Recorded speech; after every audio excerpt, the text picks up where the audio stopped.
Ey İmam Rıza pənahim, bugünüm həmi sabahim. Ey mənim vəfalı şahim, yenə sənə gəldim.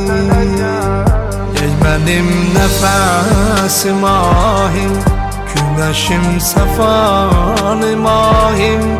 Ey Xudaya doğru rahim, yenə sənə gəldim.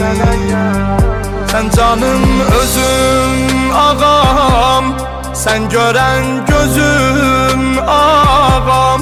Gəlmişəm hərəminə, sənə var sözüm ağam. Sən canım özüm ağam, sən görən gözüm ağam. Gəlmişəm hərəminə, sənə var sözüm ağam.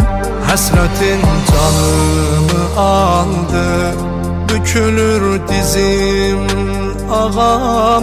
Neyləyim bu ayrılığa, daha yok gözüm ağam.